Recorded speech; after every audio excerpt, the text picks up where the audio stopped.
Right, so hello and welcome back to Books and Things and welcome to another video. And today, let's talk about the Pickwick Papers.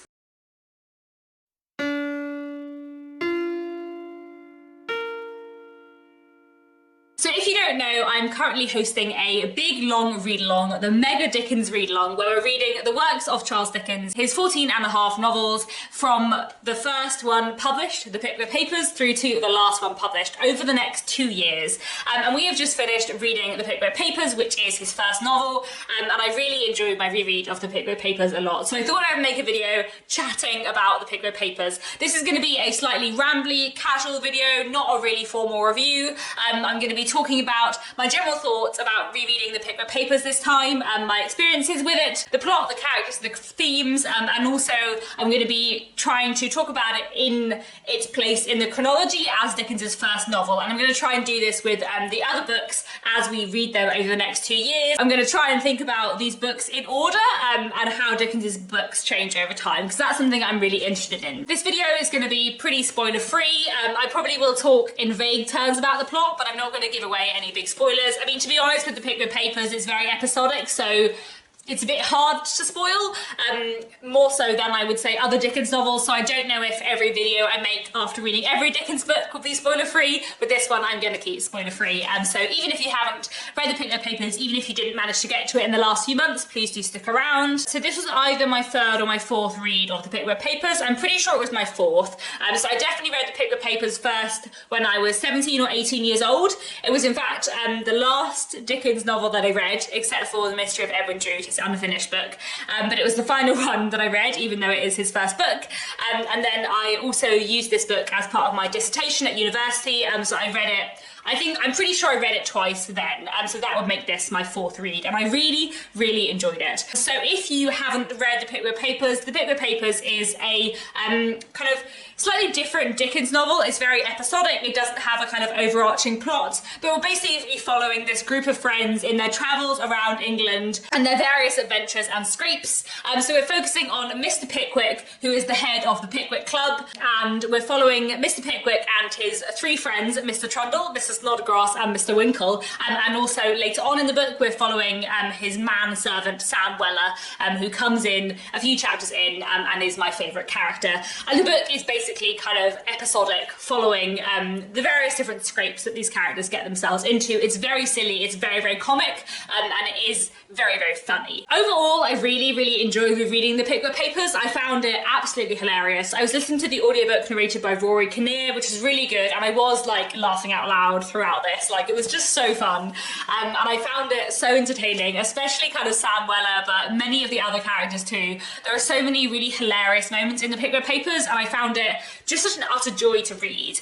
I've never considered the Pickwick Papers one of my favourite Dickens. I think partly because it doesn't have that kind of overarching plot and all those interweaving overarching plots that I love so much in his later books. The characterisation is more caricatured in the Pickwick Papers than it is in some of his later novels, which I don't mind, I do kind of enjoy, but I don't feel like his characterisation is quite as deep as it is in some of his later novels, and the female characters, especially in the Pickwick Papers, like, most of them are pretty flat. And while I do enjoy some of the themes in the Pickwick Papers, I feel like the Pickwick Papers is chiefly funny, and while I really love that it's funny, I don't love that as much as some of the things I love about Dickens's later books. So I've never considered it one of my favourite Dickens novels. However, I did have like such a whale of a time listening to this, and it was such an utter joy, and I was just like laughing constantly. Like, it was fine when I was listening to it around my house, but every time I'd like get on the bus or walk around down the street with my headphones in listening to the audiobook, I was laughing out loud quite loudly, and I'm sure people thought I was very strange, but I was having fun.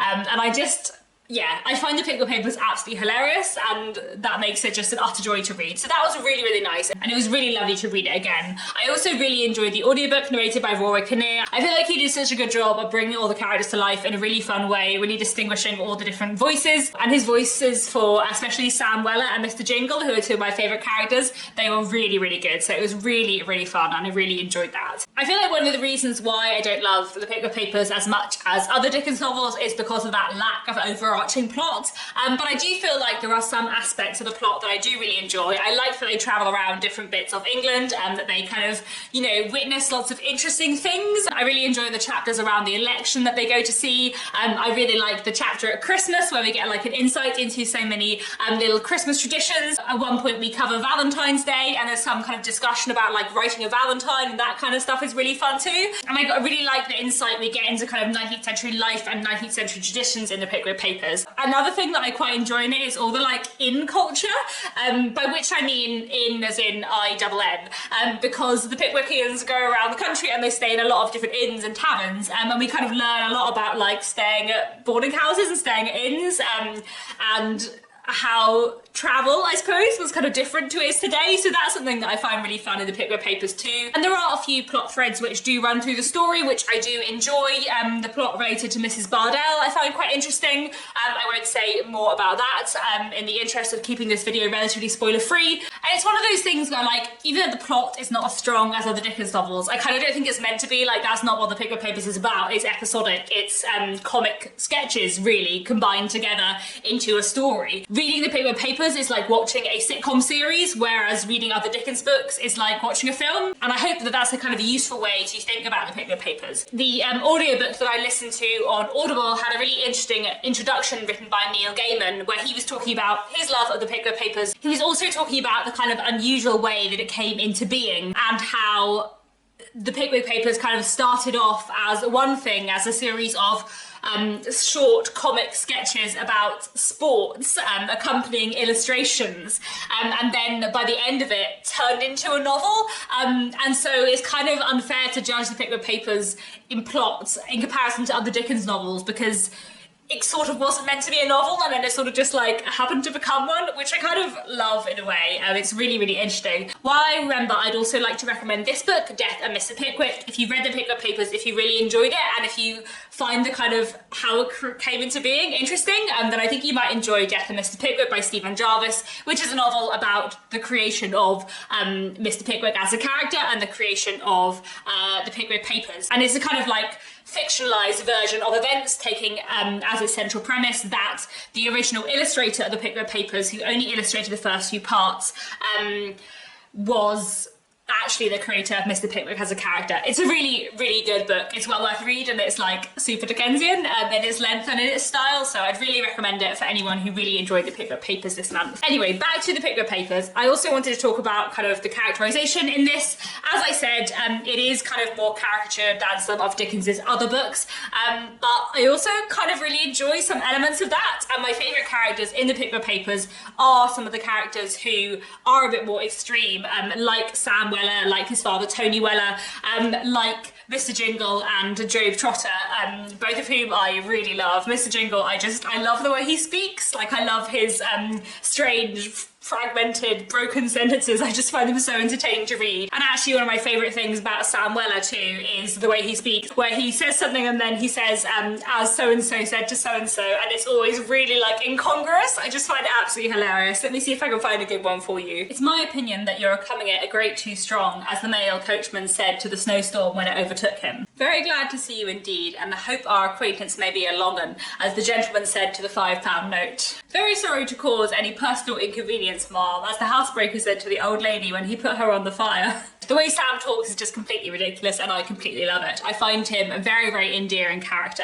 My other favourite character who I really enjoyed, and who I think I enjoyed more on this reread than previously, is Mr. Winkle. I feel like previously Mr. Pickwick's three friends have all been kind of interesting, but there hasn't been one that's like stood out for me. But on this read, I feel like Mr. Winkle was definitely the one that stood out. I find him very entertaining, and I feel like him as a character and his kind of arc and story line as he gets a little bit more of his own plot kind of later on in the book was something that I really enjoyed, and I found him very, very silly. Mr. Winkle thinks of himself as a sportsman, and he thinks that he's very good at all kind of physical activity, and he is not. And there are some very entertaining scenes where he is trying to prove what a good sportsman he is, and failing very much, and it's very entertaining. I think my favourite kind of character relationship within the Pickwick Papers is probably the relationship between Mr. Pickwick and Sam Weller. I feel like they have a really interesting relationship and that it is explored really well. Obviously, Sam Weller is Mr. Pickwick's manservant, but they are kind of also friends, and I also feel like the way Mr. Pickwick feels about and talks about Sam Weller is kind of paternal as well, which I find quite interesting. I mentioned on the Discord server a while ago that I think it's very interesting that Mr. Pickwick and Sam Weller have the same first name.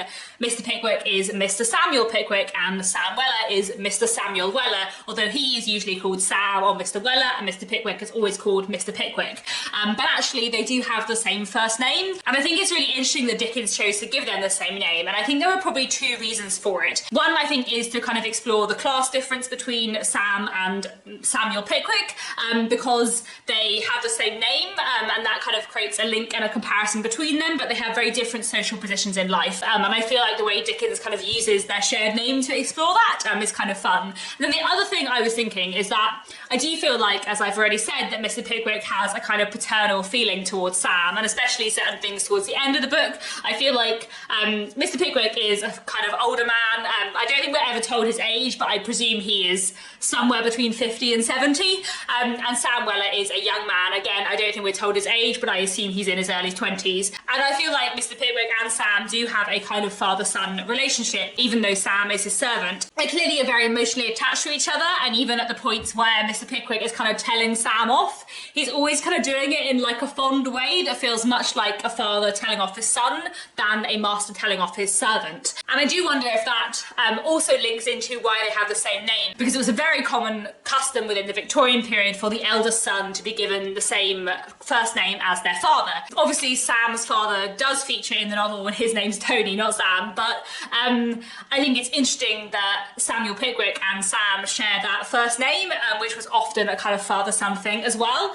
And I was thinking quite a lot about their relationship as I was reading it this time, because I do really enjoy their dynamic. And Mr. Pickwick is an unmarried man who doesn't have any children. And I think there is a sense throughout the novel that Mr. Pickwick likes having young people around him and likes being a kind of father figure to lots of the characters, Mr. Winkle and Mr. Snodgrass, as well as Sam Weller. And I feel like that relationship between them is a really interesting central part of the Pickwick Papers, which I like. And it's also something I really like because Dickens throughout his novels looks a lot at kind of surrogate families and surrogate family relationships where people have these familial relationships even though they're not tied by blood, and that's one of the things I love a lot about Dickens's books, and I feel like you can see the beginnings of that in the relationship between Sam Weller and Mr. Pickwick, which I really, really like. While we're sticking on kind of characterisation, as I have already mentioned, I do find the female characters in the Pickwick Papers a little bit disappointing. I feel like most of the women that you encounter in the Pickwick Papers are either hysterical or beautiful, and those are kind of like the only two features that women seem to have in the Pickwick Papers. Maybe that's not entirely fair.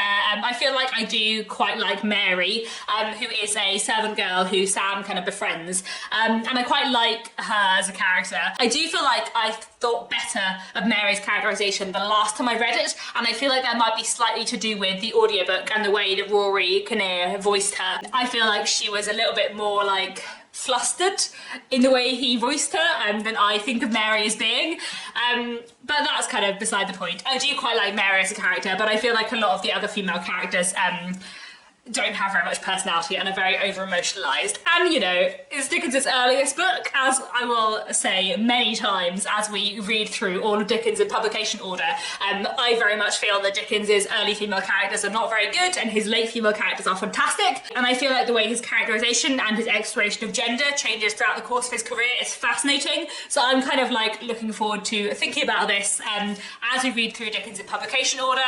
I think I've mentioned before that that is the topic that my dissertation was on at university. And in fact, the title of my dissertation came from a line in the Pickwick Papers where something dramatic happens and the males turned pale and the females fainted. And my dissertation title was The Males Turned Pale and the Females Fainted, Changing Presentations of Gender in Charles Dickens. So it kind of slightly annoys me in the Pickwick Papers that all the women are a bit pathetic, but I do find it really academically interesting, so I sort of don't mind too much. And actually something I do really like about the Pickwick Papers is the the way that it is in many ways a book about male friendship and bonds between men, and the way that it looks at the friendships between the Pickwick Club and, as I've already mentioned, the kind of like father-son dynamic between Mr. Pickwick and Sam Weller. That kind of like theme of male friendship is something that I really enjoy in the Pickwick Papers. I was thinking about the other themes of the Pickwick Papers.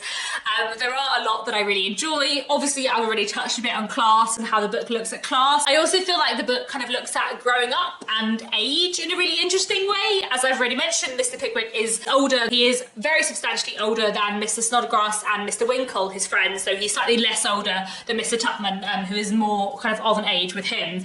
And I feel like the way this book looks at age and aging and getting older and kind of being beyond your middle age and where that places you in society, like I feel that is kind of quite interesting, and I feel like the kind of division between the younger and the older characters in the book is quite interestingly explored. I also feel like there are lots of interesting themes around Mr. Pickwick to do with kind of like honour and propriety, and how Mr. Pickwick, while he may be foolish and while he may do silly things, he is a very like honourable, good, upstanding man. I feel like the way the book looks at this is really interesting, and especially kind of the way it sort of compares respectability and honourability, because there are definitely times in the book where Mr. Pickwick gets into some very silly scrapes that lead him into kind of disreputable things, where he's like doing something that's very unrespectable and improper by accident, but actually he's a really good, honourable man and he doesn't mean to do these things. He's just got into a terrible situation, and actually sometimes people can end up in silly situations even when they're trying to do the right thing. And I feel like that as a kind of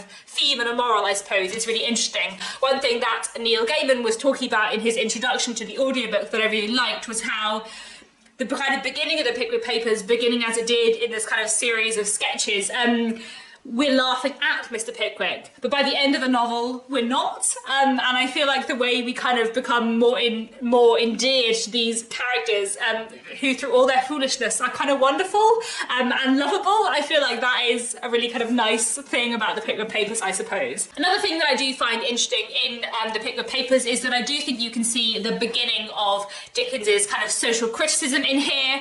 There is especially some social criticism around kind of debtors' prisons, and the role they play in society, and to do with kind of money and class in general, and I find that really, really interesting. There's also some kind of criticism of law and the legal system, which we'll see lots more in other Dickens books, and I feel like that kind of early social criticism is something I find really interesting in the Pickwick Papers in terms of placing it in its chronology, because that was another thing I really wanted to discuss today, kind of where the Pickwick Papers falls in Dickens's chronology. It is his first novel, and I feel like you can tell that for lots of reasons. As I've already mentioned, that kind of unusual plot structure, the more episodic nature of it, is not quite a novel. It is a novel, but it's kind of only just a novel, and it definitely was started out as something that was not really meant to be a novel. This is very much the beginning of Dickens, but it's very different to his other books in structure and plot and tone in a way, because it started off kind of being meant to be something else. It's a sort of accidental novel in a way, and I find that quite interesting,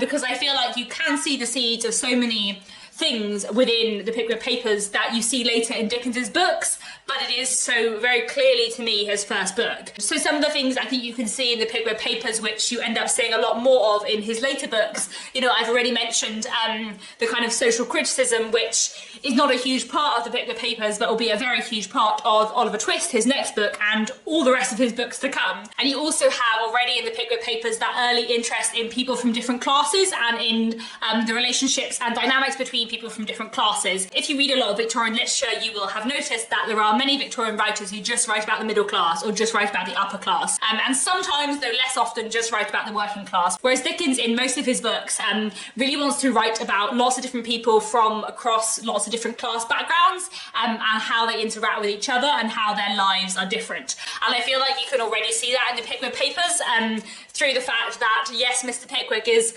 ostensibly our main character, but Sam Weller is also hugely important, and the relationship between them is very, very important too. Another thing I think you can see in the Pickwick Papers that you see in a lot of his other books is the kind of recurring characters. So in the Pickwick Papers, it's very episodic, but there are several characters we meet multiple times. Thinking especially of Mr. Jingle and Job Trotter, who kind of turn up multiple times in the book. And I feel like you see a lot of very similar things in his later novels. Thinking especially of like David Copperfield, where we're going through David's life, and when we meet many characters in his early life who then we re-encounter, you know, like 20 chapters later. And I feel like that is something that Dickens uses a lot in his books, which you definitely see beginning in the Pickwick Papers, that use of kind of like recurring characters and coincidence that makes his books feel like they're a really small world in a way that is kind of really fun and delightful. Another thing that I think is interesting to look at in the Pickwick Papers is kind of his early characterization. I'm going to talk about this a lot as we read through Dickens, and I've already touched about it in terms of the presentation of his female characters, but Dickens is a wonderful writer of caricatures, and the Pickwick Papers is full of caricatures. It is mostly caricature. His characters are pushed to the extreme, and throughout his novels you will always see characters of his that are pushed to the extreme, but often in his later novels there are also characters who are a little bit more human and slightly less extreme.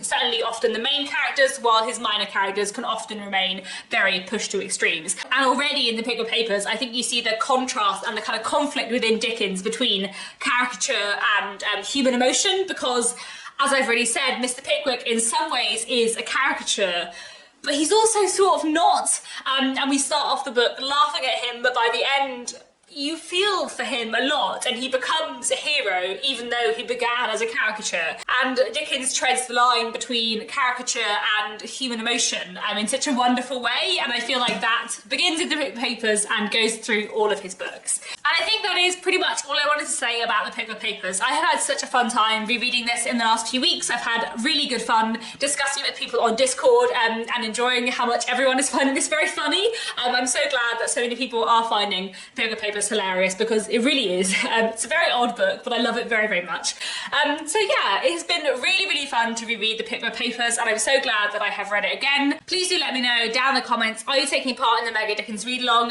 Did you join in with the Pickwick Papers over the last month or two? Do let me know your thoughts if you did. And that's all for now. Thanks so much for watching, and I'll be back very soon with another bookish video.